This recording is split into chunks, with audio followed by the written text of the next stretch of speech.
இவங்க மன்றாடி கேட்டாங்க. தமிழக அரசின் தலைமை வழக்கறிஞர் திரு PS ராமன், உயர்கல்வித்துறையின் வழக்கறிஞர் திரு வில்சன், மூத்த வழக்கறிஞர் வில்சன், 2 பேரும் முடிஞ்ச அளவுக்கு போராடினாங்க. போராடி எங்களுக்கு ஒரு சட்டத்தை நீங்கள் தடை செய்ய அவங்க கேட்குறாங்க. சட்டமன்ற சட்டம்னா இத்தனை கோடி மக்களின் பிரதிநிதிகள் கொண்டு உருவாக்குன ஒரு சட்டம். அந்த சட்டத்தை போகிற போக்கில் நீங்கள் ஸ்டே பண்ண முடியாது. அதனால் எங்களுக்கு உரிய கால அவகாசம் கொடுங்க, நாங்கள் பதில் மனு தாக்கல் செய்யணும். இது உயர்நீதிமன்ற விதிமுறையிலே இருக்குது, ரிட் ரூல்ஸில் இருக்குது. பதில் மனு தாக்கல் செய்வதற்கு உரிய கால அவகாசம் கொடுக்கணும். இப்போ இதில் என்ன அர்ஜென்சி சொல்லுங்கள். உச்சநீதிமன்ற தலைமை நீதிபதி திரு கவாய் அவர்கள் விடுமுறை காலத்தில் அவசரமாக இதை விசாரிக்க வேண்டிய அவசியம் கிடையாது, நெசசரி பார்ட்டியை சேர்த்த பிறகு உரிய வாய்ப்பு கொடுத்து நீங்கள் பண்ணணும்னு சொல்லி இதே நீதிபதிகளுக்கு திரு GR சுவாமிநாதன், லட்சுமி நாராயணனுக்கு அறிவுரை வழங்கி இருக்கிறது உச்சநீதிமன்ற தலைமை நீதிபதி தலைமையிலான அமர்வு. நேற்றைய விசாரணையில் நீதிபதி திரு GR சுவாமிநாதன் பார்த்து அவர் கேட்டார், நீங்கள் ஒன்றிய அரசின் ASGயாக இருந்தீங்க மதுரை உயர்நீதிமன்றத்தில், 5 நாளில் ஒரு சட்டத்துக்கு பதில் மனு தாக்கல் பண்ண முடியுமா அப்படின்னு அவர் கேட்டார். அதுக்கு பதிலே கிடையாது. ஆனால் அதையெல்லாம் தாண்டி வில்சனை விமர்சனம் பண்ணுறாங்க. நீதித்துறை ஒழுங்கினம், அந்த ஒழுங்கின குற்றச்சாட்டுக்காக ஏற்கனவே 2 நீதிபதிகள் கொண்ட அமர்வால் விமர்சிக்கப்பட்டவர் தான் நீதிபதி திரு GR சுவாமிநாதன்.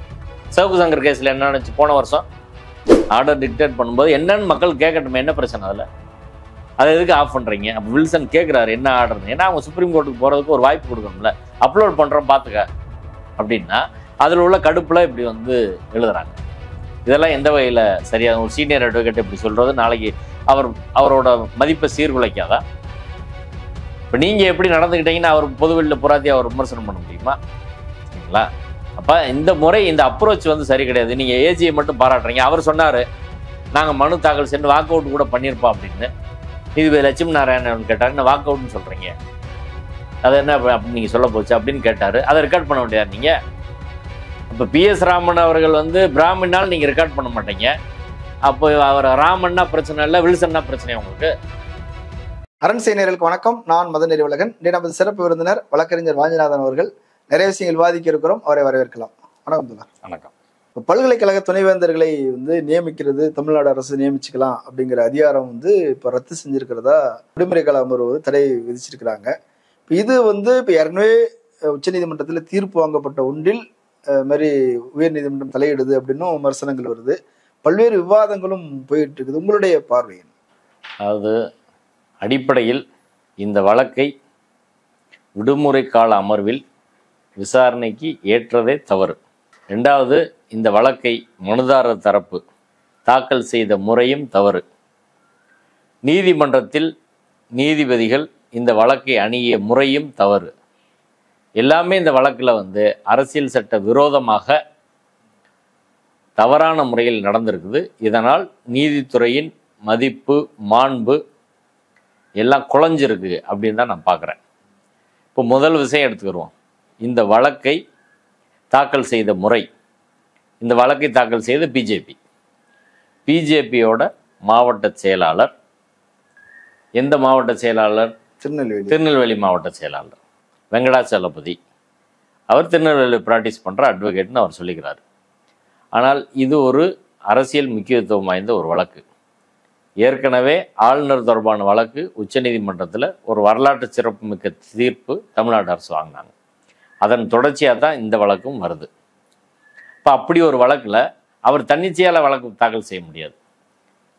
பிஜேபி தலைமை, RSS தலைமையின் ஒப்புதலோடு தான் தாக்கல் செஞ்சுருக்க முடியும். இப்போ திருநெல்வேலியோட ஒரு வழக்கறிஞர், அவர் மதுரை உயர்நீதிமன்றம் அவருக்கு பக்கத்தில் இருக்குது. தாக்கல் செய்த வழக்கறிஞர் VR சண்முகநாதன் மதுரையில் தான் ப்ராக்டிஸ் பண்ணுறார். மதுரையில் தாக்கல் செய்யாமல் சென்னையில் தாக்கல் செய்ய வேண்டிய அவசியம் தேவை என்ன? முதல் விஷயம்.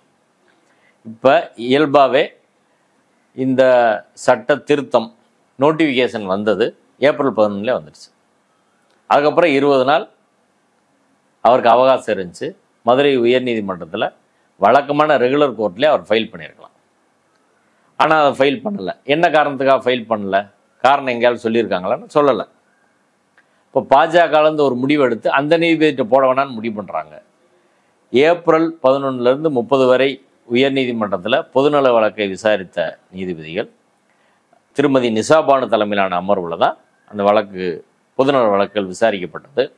இப்போ திருமதி நிசாபானு தலைமையிலான அமர்வில் பாஜகவினர் வழக்கை தாக்கல் செய்யாத காரணம் என்ன அப்படின்றதுக்கு விளக்கம் எதுவும் கிடையாது. ஃபர்ஸ்ட் வெக்கேஷன் கோர்ட் வருது, அங்கேயும் தாக்கல் பண்ணலை. செகண்ட் வெக்கேஷன் கோர்ட் வருது, செகண்ட் வெக்கேஷன் கோர்ட்டில் நீதிபதிகள் திரு வேல்முருகன், திரு கே ராமகிருஷ்ணன் தலைமையிலான அமர்வு. அதில் ஏன் ஃபைல் பண்ணலன்னு நம்மளுக்கு தெரியலை. திருநெல்வேலியில் உள்ள பிஜேபியை சேர்ந்தவர் மெட்ராஸில் தாக்கல் பண்ணுறாரு, மதுரையில் உள்ள வழக்கறிஞர் அங்கே தாக்கல் பண்ணாமல் இங்கே வந்து தாக்கல் பண்ணுறாரு. இப்போ இங்கே உள்ள நீதிபதிகள் திரு ஜி.ஆர். சாமிநாதன், லட்சுமி நாராயண் அமர்வு. இப்போ நம்ம கேள்வி என்னன்னா, பிஜேபிக்கு மதுரையில் நீதிபதிகள் வேல்முருகன், கே ராமகிருஷ்ணனிடம் மனு தாக்கல் செய்யாமல் இந்த அமர்வை தேர்ந்தெடுத்தது ஏன் அப்படின்றதுக்கு விளக்கம் வேணுமா வேணாமா? இல்லை, அவங்க எங்கே வேணால் தாக்கல் பண்ணலாம் தானே. எங்கே வேணாலும் தாக்கல் பண்ணலாம் கிடையாது. இப்போ மதுரை உயர்நீதிமன்றம் கொண்டு வந்ததுக்கு எல்லா வழக்கும் சென்னையில் போட்டால் மதுரை உயர்நீதிமன்றம் எதுக்கு கொண்டு வரணும்? ஏற்கனவே நீதிபதி சந்துரு அவர்கள் உயர்நீதிமன்ற நீதிபதியாக இருந்தபோது பைபாஸ் பண்ணி, மதுரையை பைபாஸ் பண்ணி மெட்ராஸில் போட்டாங்க. அவர் அதையெல்லாம் நிராகரித்து மதுரைக்கு மாற்றி விட்டார். இப்போ மதுரை உயர்நீதிமன்றத்தின் நோக்கம் என்ன அப்படின்ற கேள்வி இருக்குல்ல, அதை பைபாஸ் பண்ணி இங்கே வந்து போட வேண்டிய அவசியம் என்ன? இதை நேற்று வில்சன் அவர்கள் நீதிமன்றத்திலே சொன்னார். இது ஃபோரம் ஷாப்பிங். நீதித்துறை மொழியில் சொன்னால் ஃபோரம் ஷாப்பிங், சட்ட மொழியில். நீதிபதி திரு ஹரிபரந்தாமன் அவர்களும் இதே வார்த்தையை பயன்படுத்தியிருக்கிறாரு. இப்போ தங்களுக்கு வேண்டிய பெஞ்சை தேர்வு செய்து, பெஞ்ச் ஃபிக்ஸிங் மாதிரி ஃபிக்ஸ் பண்ணி அந்த பெஞ்சுக்கு வந்து வழக்கு கொண்டு போகிறது அப்படின்றது அது ஒரு மோசமான ஒரு நடைமுறை. கடந்த காலங்களில் இது மாதிரி நடந்திருக்குது. உச்சநீதிமன்றத்தில் ஃபஸ்ட்டு பிஜேபி பீரியடில், அதுக்கு ரெண்டாவது பிஜேபி பீரியடில், அப்போ எல்லாம் வந்து அருண் மிஸ்ரான்னு ஒரு நீதிபதி இருந்தார். அவருடைய அமர்வுக்கு பாஜக ஒன்றிய அரசு தொடர்பான வழக்குகளை ஸ்பெஷலாக அந்த பெஞ்சுக்கு மட்டும் அனுப்புனாங்க என்ற விமர்சனம் அன்னைக்கு முன்வைக்கப்பட்டது. வெறும் வக்கீல்கள் மட்டும் வைக்கல, உச்சநீதிமன்றத்தில் 4 நீதிபதிகள் பணியில் இருக்கிற போது வெளியில் வந்து ப்ரெஸ்ஸில் சொன்னாங்க. அதில் முக்கியமான ஒரு வழக்கு அமித்ஷா தொடர்பான வழக்கு. அமித்ஷா அவர்களின் கொலை வழக்கை விசாரித்த விசாரணை நீதிபதி லோயா அவர்கள் மர்மமான முறையில் இறக்குறாரு, உடம்புல காயம் இருக்குது. இதுக்கு விசாரணை கோரி அவங்க குடும்பத்திலேருந்து வழக்கு போட்டால் அது நீதிபதி அருண் மிஸ்ரா முன்பாக சென்று அவர் தள்ளுபடி பண்ணுறார். ஒரு நீதிபதி மர்மமான முறையில் ஒரு ஹை ப்ரொஃபைல் கேஸில் இறக்குறாரு, அது விசாரிக்க வேணாமா? அதற்கு பிறகுதான் 4 உச்சநீதிமன்ற நீதிபதிகள் வெளியில் வந்து நீதித்துறையில் இந்த வழக்குகள் என்பது சீனியர் ஜட்ஜஸ் எல்லாம் தாண்டி ஒரு ஜூனியர் ஜட்ஜுக்கு திட்டமிட்டு அனுப்புகிறாங்க. அதனால் நீதித்துறை கடுமையான நெருக்கடிக்கு உள்ளாயிருக்கு. எனவே உச்சநீதிமன்றத்தை, நீதித்துறையை மக்கள் தான் காப்பாற்றன்னு கையெடுத்து கும்பிட்டாங்க. செல்லமேஸ்வர் கும்பிட்டார். இப்போ உச்சநீதிமன்ற சிட்டிங் ஜட்ஜஸ் 4 பேரை குறிப்பிட்ட நீதிபதிகளுக்கு வழக்கை அனுப்புகிற ஒரு முறையை தலைமை நீதிபதி கடைபிடிக்கிறான்னு சொல்லி விமர்சனம் வச்சாங்க.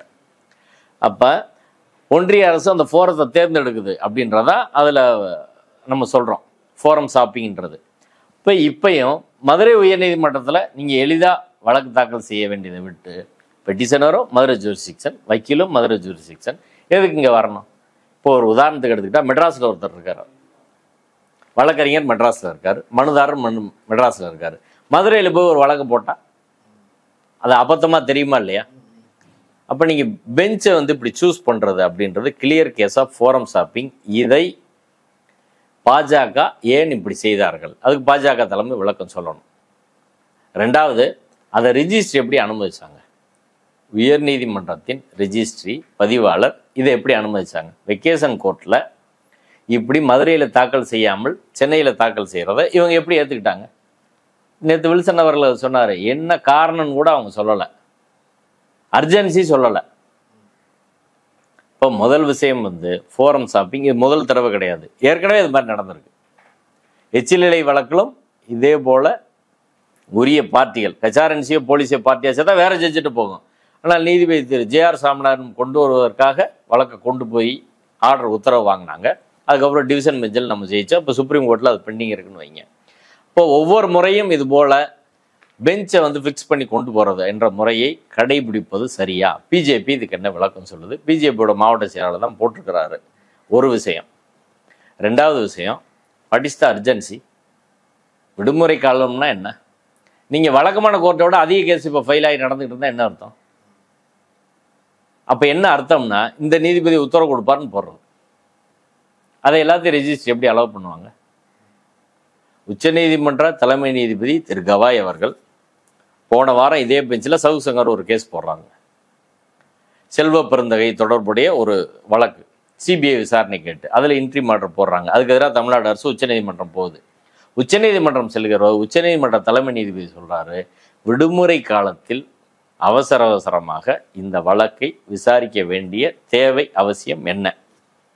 இதுல உரிய பார்ட்டி, அதாவது எந்த நிறுவனம் மோசடி செய்ததாக சொல்கிறார்களோ அந்த நிறுவனத்தையே சவுக் சங்கர் பார்ட்டியா சேர்க்காம போடுறாரு.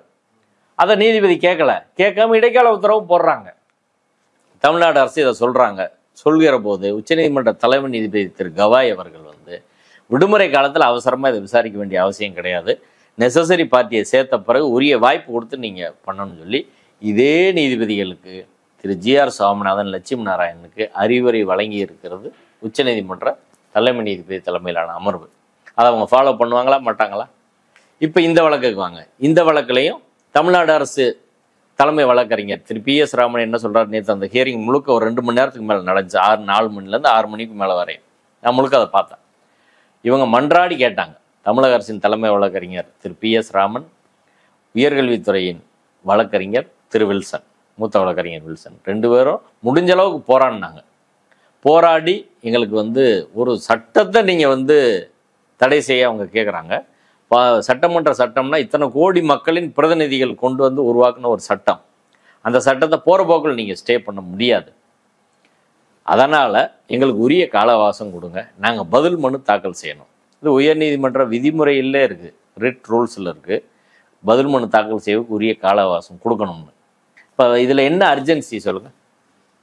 இதில் என்ன, இப்போ நீங்கள் ஏப்ரல் மாதம் போட்டிருக்கலாம், மே மாதம் ஃபஸ்ட் வெக்கேஷனில் போட்டிருக்கலாம், மதுரையில் போட்டிருக்கலாம், இப்போ ஜூனில் போடலாம். ஒரு அர்ஜென்சியும் கிடையாது. ஏஜி அதை தெளிவாக வளர்க்குறாரு. சர்ச் கமிட்டி நாங்கள் 10 யூனிவர்சிட்டி 10 சட்டம் நாங்கள் கொண்டு வந்திருக்கோம். 2 யூனிவர்சிட்டியில் மட்டும் தான் சர்ச் கமிட்டி போட்டிருக்கோம். அந்த சர்ச் கமிட்டி துணைவேந்தர் தேடுதல் குழு, அந்த தேடுதல் குழுவுக்கு அப்ளிகேஷன் சப்மிட் பண்ணுறதுக்கு கடைசி தேதி ஜூன் 10 தான். அதற்கு பிறகு அதை ஒரு கமிட்டி ஸ்குருட்டினி பண்ணி தேடுதல் குழு அதை ஃபைனல் பண்ணி அவங்க ப்ரொஃபைல் எல்லாம் இது பண்ணி தேவைப்பட்ட அவங்களை இன்டர்வியூ பண்ணி அடுத்ததான் அரசாங்கத்துக்கு அதை கொடுக்க போகிறாங்க. இதெல்லாம் முடிகிறதுக்கு அதுக்கு பிறகு ஒரு 2 மாதம் ஆகும். அதனால் ஜூன் ஃபர்ஸ்ட் வீக்கில் போடுங்கன்னு கேட்குறாங்க. இந்த கோரிக்கை ரீசனபிளாக இல்லையா? 2வது வில்சன் அவர்கள் என்ன சொன்னார்னா, இதே கோரிக்கை தொடர்பான வழக்கு யுஜிசியோட விதிமுறை தொடர்பான வழக்கு. இப்போ பிஜேபி தரப்புலேருந்து போட்டிருக்க வழக்கு என்னன்னா, தமிழ்நாடு அரசு பல்கலைக்கழகங்கள் சட்டங்கள் அமெண்ட்மெண்ட் கொண்டு வந்திருக்கிறாங்க. யுஜிசி சட்டம் இருக்குது, அதன் கீழ் விதிகள் இருக்குது, ரெகுலேஷன் இருக்குது. அந்த ரெகுலேஷனுக்கு முரண்பாடாக தமிழ்நாடு அரசு சட்டம் கொண்டு வந்திருக்கிறாங்க, அது செல்லாதுன்றதா அவங்க கேஸ். வில்சன் என்ன சொல்கிறாரு, அந்த ரெகுலேஷனை சேலஞ்ச் பண்ணி ஆர்டிகல் 32 தமிழ்நாடு அரசின் சார்பில் உச்சநீதிமன்றத்தில் நாங்கள் வழக்கு தாக்கல் செய்து நிலுவையில் இருக்குது. யூஜிசி ரெகுலேஷன் செல்லுமா செல்லாதான்றதே பிரச்சனை. 2வது, ஒரு மாநில அரசு ஒரு சட்டம் இயற்றுறது, காமராஜ் யூனிவர்சிட்டி ஒரு சட்டம், மெட்ராஸ் யூனிவர்சிட்டி ஒரு சட்டம், யூஜிசி ஒரு சட்டத்தை ஏற்றுறாங்க, அது கீழே ரெகுலேஷன் இருக்குது. அது சபார்டினேட் லெஜிஸ்லேஷன் அப்படின்னு அதை சொல்லுவாங்க. அதுக்கு சட்டத்துக்கான பவர்ன்றது கிடையாது. அப்படி இருக்கிற போது இந்த ஒரிஜினல் ஆக்டை இவங்க சேலஞ்ச் பண்ணல. அவங்க என்ன சொல்கிறாங்க, யூஜிசி நாமினியை சேர்க்கலன்றதா அவங்களோட கண்டென்ஷன். ஒரிஜினல் ஆக்டில் அது சேர்க்கணும்னு அவசியம் கிடையாது. அப்போ ஸ்டேட் கவர்மெண்ட்டு அதோட ஃபண்டை வச்சு ஒரு யூனிவர்சிட்டி உண்டாக்கி ஒரு சட்டப்படி அதை நடத்துகிறாங்க. அதில் ஸ்டேட் கவர்மெண்ட்டே தலையிட முடியாது. சட்டம் என்ன இருக்கோ அப்படி தான். ஒன்றிய அரசாங்கம் கூட்டாட்சி தத்துவத்தின் அடிப்படையில் இவங்க எப்படி அதில் தள்ள முடியும்? ஃபண்டு கொடுக்கறதுனால நீ இதை செய்யன்னு சொல்ல முடியாது. இப்போ state government Kamaraj university act இருக்குது, நாங்கள் ஃபண்டு கொடுக்குறோம், ஸ்டேட் கவர்மெண்ட் தான், நான் சொல்கிறபடி தான் நீ செய்யணும், அப்படி செய்ய முடியாது. சட்டம் என்ன இருக்கும், அந்த சட்டத்தை மீறி செய்ய முடியாது. இப்போ ஒரு வழக்கை அங்கே எடுத்துக்கிட்டா, காமராஜ் யூனிவர்சிட்டியில் ரிட்டையர்டான எம்ப்ளாயீஸ் அவங்களுக்கு இன்னைக்கு ஃபண்டு இல்லாமல் இருக்குது. ஸ்டேட் கவர்மெண்ட் என்ன சொல்கிறாங்கன்னா, நீங்கள் பென்ஷனை ரிவைஸ் பண்ணி குறைங்கன்றாங்க. இவங்களும் பென்ஷனை ரிவைஸ் பண்ணி குறைச்சிட்டாங்க. நாங்கள் நீதிமன்றத்துக்கு போனோம். நீதிமன்றம் என்ன சொல்லிடுச்சுன்னா, ஸ்டேட் கவர்மெண்ட் ஃபண்டு கொடுக்கறதுனால நீ சட்டத்தை மீறி அவங்கள பென்ஷனை குறைக்கிற உத்தரவு போட முடியாது. ரிட்டையர்ட் ஆகி அவங்க 10 வருஷம் ஆச்சு. அவங்ககிட்ட எம்ப்ளாயின்ற ரிலேஷன்ஷிப்பே கிடையாது. 2வது, கவர்மெண்ட் யூனிவர்சிட்டிக்கு டிக்டேட் பண்ண முடியாது. யூனிவர்சிட்டி சட்டத்தில் குறைப்பதற்கான அதிகாரம் இருந்தால் தான் பண்ண முடியும். அது டிசிபிலினரி ஆக்ஷன் இருந்தால் பண்ணலாம், வேறு சூழ்நிலை நீங்கள் பண்ண முடியாது. அதனால் நீங்கள் வந்து யூனிவர்சிட்டியை டிக்டேட் பண்ண முடியாதுன்னு சொல்லி தீர்ப்பு கொடுத்துருக்குறாங்க. இன்றைக்கி அப்பீல் போய் அது ஸ்டேயில் வந்து இருக்குது. அப்போ இதான் வந்து சட்ட நிலை. இதில் 2 வகையான தீர்ப்பு உச்சநீதிமன்றத்தில் இருக்குது. யூஜிசியோட ரெகுலேஷன் அது கட்டாயமானதா அல்லது வந்து அது வந்து ஒரு விருப்பப்படி ஸ்டேட் கவர்மெண்ட் ஏற்றுக்கலாமா இல்லையா அப்படின்றதுக்கு 2 வகையான தீர்ப்பு இருக்குது. இப்போ இவ்வளவு பிரச்சனை இருக்குது. இதை தாண்டி உச்சநீதிமன்றத்திலே ஒரு டிரான்ஸ்ஃபர் பெட்டிஷன் போட்டிருக்காங்க. இந்த உயர்நீதிமன்ற வழக்கையும் அங்கோட சேர்த்து விசாரிக்கணும்னு சொல்லி தலைமை நீதிபதிட்டு வந்து போய் வில்சன் முறையிடுறாரு.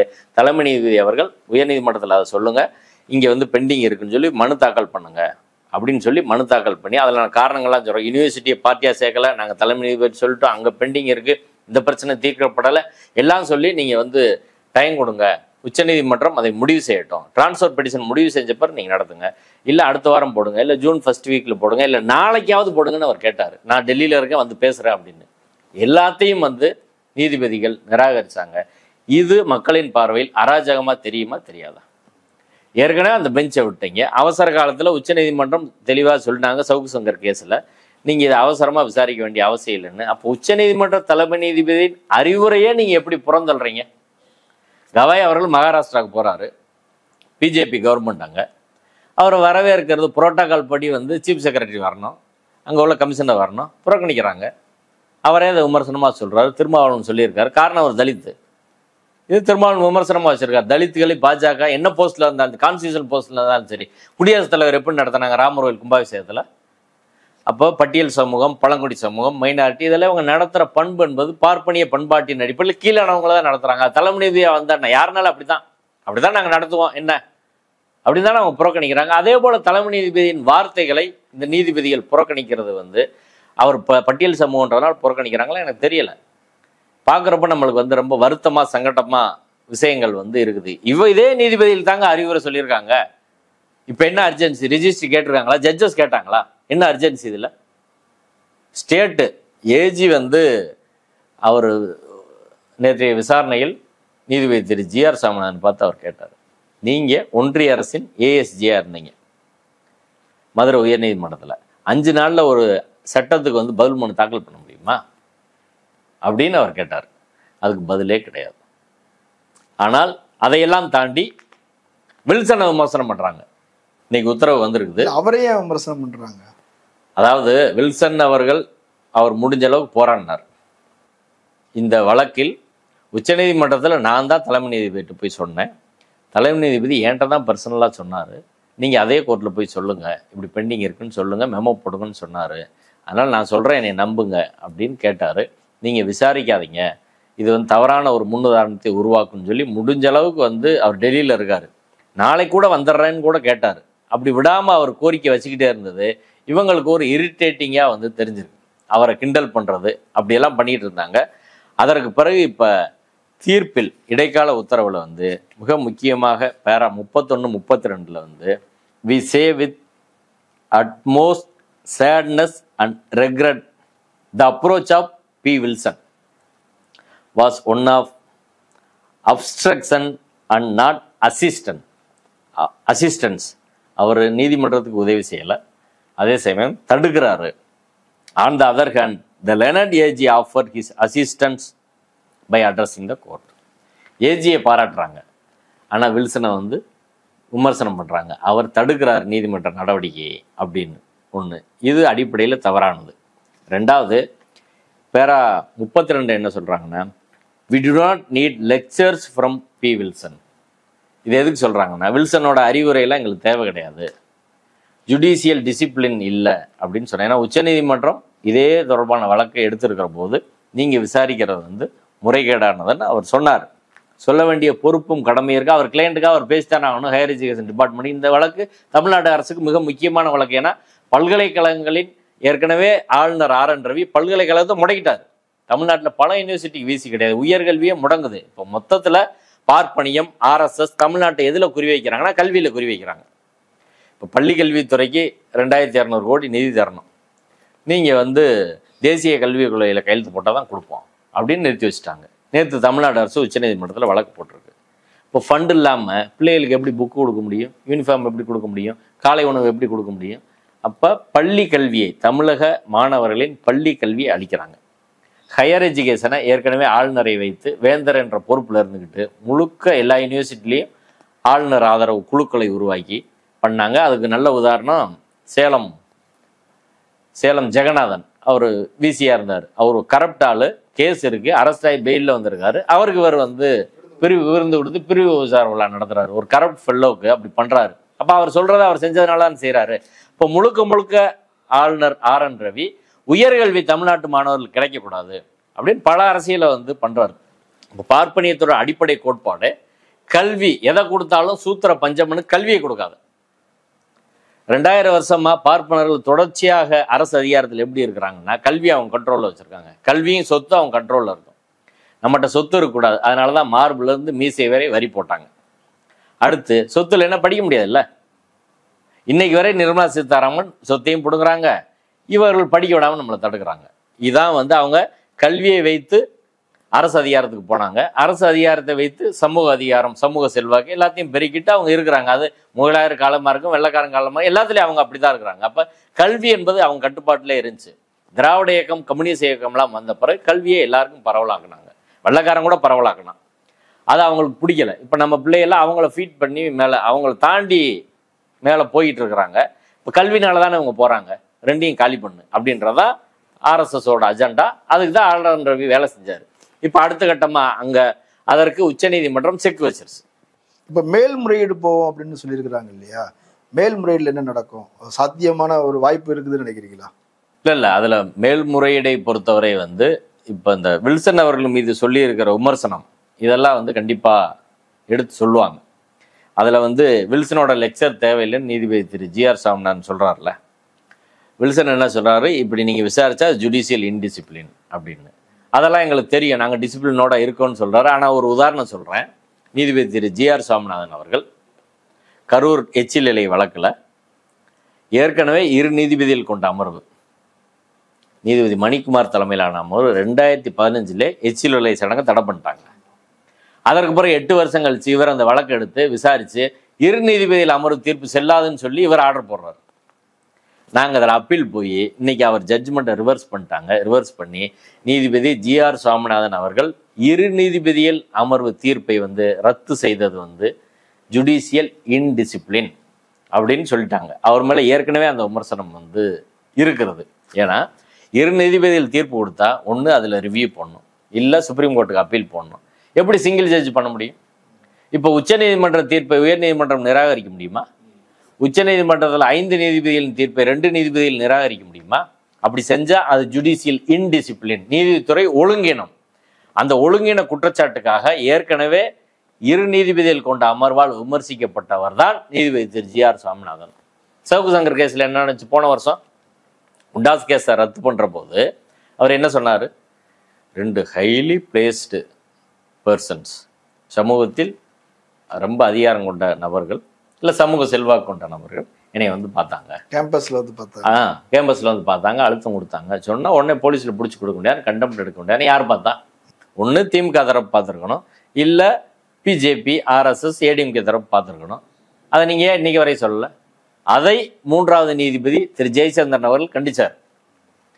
அப்போ ஒரு ஜுடிஷியல் இன்டிசிப்ளினுக்காக 2 நீதிபதிகளால் கண்டிக்கப்பட்ட ஒரு நபர் தான் நீதிபதி திரு GR சாமிநாதன் அவர்கள்.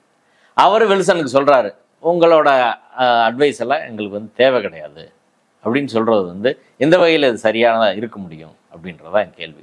இப்போ உச்சநீதிமன்றத்துக்கு நிச்சயமாக போனால் இந்த காரணங்கள்லாம் வைத்து ஒரே காரணம், எங்களுக்கு ஆப்பர்ச்சுனிட்டி கொடுக்கல, பதில் மனு தாக்கல் செய்வதற்கு எங்களுக்கு கால அவகாசம் கொடுக்கல, ரிட் ரூல்ஸில் அதை சொல்லியிருக்கிறாங்க, நாங்கள் கேட்டோம், மறுநாள் போடுங்கன்னா அடுத்த வாரம் போடுங்கன்னா அவங்க கேட்கலை என்று சொல்லி உச்சநீதிமன்றம் இதை தடை செய்வதற்கான, இந்த உத்தரவை தடை செய்வதற்கான எல்லா வாய்ப்பும் இதில் இருக்குது அப்படின்னு தான் நான் பார்க்குறேன். 3வது விஷயமா இந்த நீதிபதிகள் இந்த வழக்கு எடுக்கலாமா அப்படின்றதான். ஏற்கனவே நீதிபதி திரு GR சாமிநாதன் மீது நிறைய விமர்சனங்கள் தொடர்ந்து வருது.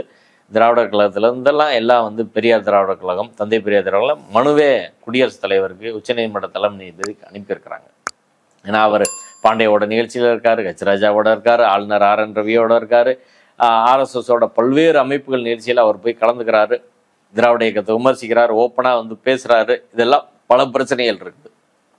எவ்வளோ 2வது நீதிபதி திரு லட்சுமி நாராயணன் அவர்கள், அவர் வந்து இதே RN ரவி அவர்கள் அவருக்கு சிண்டிகேட் மெம்பர் போஸ்ட் போட்டிருக்காரு எம்ஜிஆர் யூனிவர்சிட்டியில்.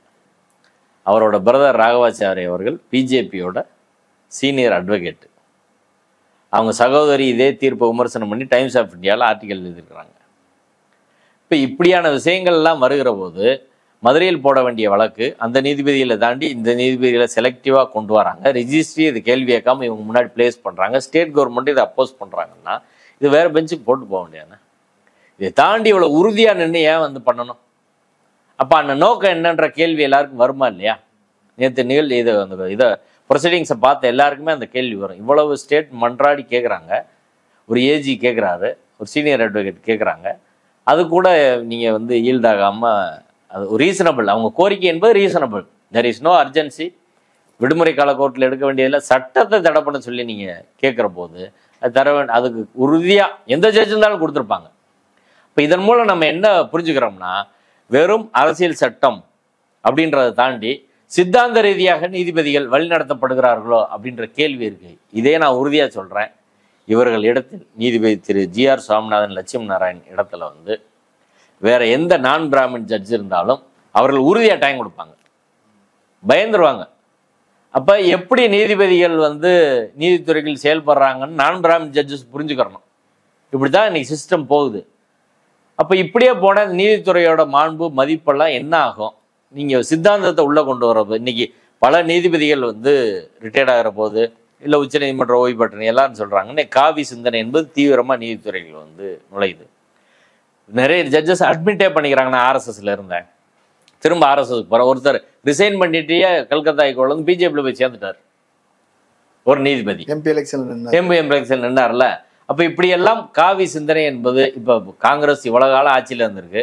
ஆனால் நீதித்துறையை இப்படி சீர்குலைக்கிறதுக்கான வேலையை வந்து எமர்ஜென்சி பீரியட்ல ஒரு நெருக்கடி பண்ணாங்களே, சித்தாந்த ரீதியாக இன்ஜெக்ட் பண்ணி சீர்குலைக்கிறதுக்கான வேலையை பண்ணலை. ஆனால் பாஜக அந்த வேலையை திட்டமிட்டு பண்ணுது. அவருக்கு எதிர்கருத்து நிலையை உடையவர்களை நீதித்துறைகள் நுழைய விடுறதே இல்லை. ஜான் சத்யன் அதுக்கு உதாரணம், நீலகண்டன் உதாரணம். ஆனால் RSS சிந்தனை கொண்டவர்களை நிறைய பேரை கொண்டு வராங்க. விக்டோரியா கோவிலேருந்து பலரையும் கொண்டு வராங்கன்றதான். இப்போ இது போன்றான போக்குகள் நீதித்துறை என்ன செய்யும்? மொத்தத்தில் நீதித்துறை வந்து இம்பார்சியலாக இருக்குது, வெளிப்படைத்தன்மையோடு இருக்குது. அப்படின்றது ரொம்ப வெளிப்படைத்தன்மையோடு இருக்கணும். ஏன்னா நீதி என்பது வழங்கப்படுதுன்னு எல்லாருக்கும் தெரியணும்.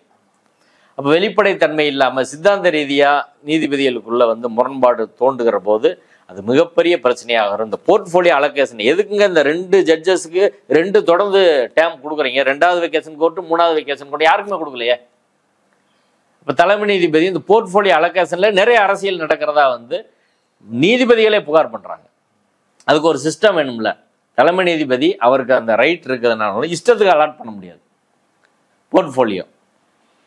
அப்போ இவை எல்லாவற்றிலும் சீர்திருத்தம் தேவையாக இருக்கிறது அப்படின்னு தான் நான் பார்க்குறேன். மொத்தத்தில் இந்த வழக்கை பாஜக தாக்கல் செய்த முறை, நீதிபதிகளை தேர்வு செய்த முறை, உயர்நீதிமன்ற ரிஜிஸ்ட்ரி வழக்கை நம்பர் செய்த முறை, நீதிபதிகள் அங்கே வந்து கேள்வி கேட்காம அதை ஏற்றுக்கிட்டது, அடுத்து நீதிமன்றத்தில் அவர்கள் நடந்து கொண்ட முறை எல்லாமே வந்து அது ஒரு நீதித்துறையின் மாண்பு மதிப்பை சீர்குலைக்கிறதா இருக்கிறதா நான் பார்க்குறேன். இன்னைக்கு சோசியல் மீடியாவில் நிறைய அது தொடர்பான விமர்சனங்கள் வந்துக்கிட்டே இருக்குது. மைக் ஆஃப் பண்ணதெல்லாம் சொல்கிறேன். நான் என்ன சொல்கிறேன், நீங்கள் ஆர்டர் டிக்டேட் பண்ணுறீங்க.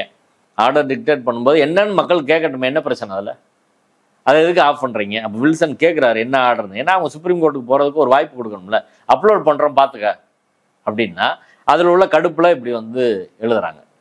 இதெல்லாம் எந்த வகையில் சரியாக? ஒரு சீனியர் அட்வொகேட் இப்படி சொல்கிறது நாளைக்கு அவரோட மதிப்பை சீர்குலைக்காதா? இப்போ நீங்கள் எப்படி நடந்துக்கிட்டீங்கன்னா அவர் பொதுவெளியில் புறாத்தி அவர் விமர்சனம் பண்ண முடியுமா? சரிங்களா? அப்போ இந்த முறை இந்த அப்ரோச் வந்து சரி கிடையாது. நீங்கள் ஏஜியை மட்டும் பாராட்டுறீங்க. அவர் சொன்னார் நாங்கள் மனு தாக்கல் சென்று வாக் அவுட் கூட பண்ணியிருப்போம் அப்படின்னு. நீதிபதி லட்சுமி நாராயணன் கேட்டார், என்ன வாக் அவுட்னு சொல்கிறீங்க, அது என்ன அப்படின்னு நீங்கள் சொல்ல போச்சு அப்படின்னு கேட்டார். அதை ரெக்கார்ட் பண்ண முடியாது நீங்கள். அப்போ PS ராமன் அவர்கள் வந்து பிராமினால் நீங்கள் ரெக்கார்ட் பண்ண மாட்டீங்க. அப்போ அவர் ராமன்னா பிரச்சனை இல்லை, வில்சன்னா பிரச்சனை உங்களுக்கு. அந்த அணுகுமுறை சரியில்லை. இல்லை, அவர் வாக் அவுட்ன்ற வார்த்தையை பயன்படுத்தினார். நீங்கள் அதை சொல்லியிருக்கணும்ல, கண்டிச்சிருக்கணும்ல. வில்சனை வந்து நீங்கள் இவ்வளோ கண்டிக்கிறீங்க, PS ராமனையான்னு நீங்கள் கண்டிக்கலாம். அப்போ நீதிபதிகளின் அணுகுமுறை எல்லா விதத்திலையும் வந்து பயஸ்டா இருக்கிற மாதிரியான ஒரு தோற்றம் இதில் உருவாகுது. அது நீதித்துறைக்கு நன்மை கிடையாது. நீதித்துறை வெளிப்படைத்தன்மையோடு இருக்கணும். மொத்தத்தில் இதில் பாதிக்கப்படுறது எஜுகேஷன் பிரச்சனைக்குள்ளே போய் ஆளுநர் அதிகாரத்துக்குள்ளே போய் நீதித்துறை என்ற இன்ஸ்டியூஷன் தனது மதிப்பை இழந்து கீழே சரிகிறது. இன்னைக்கு கடைசி நம்பிக்கையாக இருக்கக்கூடிய நீதித்துறையை நீதிபதிகளே உள்ளிருந்து அதை காலி பண்ணக்கூடாது அப்படின்றதான் எங்களை போன்ற வழக்கறிஞர்களின் கோரிக்கையாக இருக்கிறது. நீதித்துறை அது பரிசீலனை செய்யணும். நீதித்துறை தொடர்பான விஷயங்கள் வந்து வெளிப்படையான விவாதத்துக்கு மக்கள் மத்தியில் எல்லா அரசியல் கட்சியும் பேச ஆரம்பித்தா தான் நீதித்துறை தனது தவறுகளை வந்து சரி செய்யும். ஜுடிஷியரியிலும் தவறு வருன்றதான் யதார்த்தமான உண்மை. எனவே மக்களும் அரசியல் அமைப்புகள் கட்சிகளும் இதையெல்லாம் பரிசீலித்து எல்லாத்தையும் டிபேட் பண்ணணும். அதான் சரி. நிறைய கருத்துக்கள் சொல்லியிருக்கிறீங்க. மிக முக்கியமான பிரச்சனையை எடுத்து பேசியிருக்கிறீங்க. மக்கள் அதை பரிசீலிக்கட்டும். கலந்து கொண்ட கருத்துக்களை பகிர்ந்ததுக்கு நன்றி. நேரில் மற்றொரு விருந்தினரோடு மீண்டும் சந்திக்கலாம். நன்றி. அரண்சை நண்பர்களுக்கு வணக்கம். அரண்சை ஊடகம் சுயேட்சையாக இயங்குவதற்காகவே உருவாக்கப்பட்டது. நாம் செய்கிற வேலை உண்மையிலேயே மக்களுக்காக செய்கிறோம் என்பதை நீங்கள் நம்பினால், வாய்ப்பு இருந்தால் இந்த ரேசர் பே கியூஆர் கோடுக்குள்ளே நீங்கள் வந்து அதை ஸ்கேன் பண்ணி எங்களுக்கு உங்களால் இயன்றதை விருப்பம் இருந்தால் ஆதரவு தெரிவிக்கலாம்.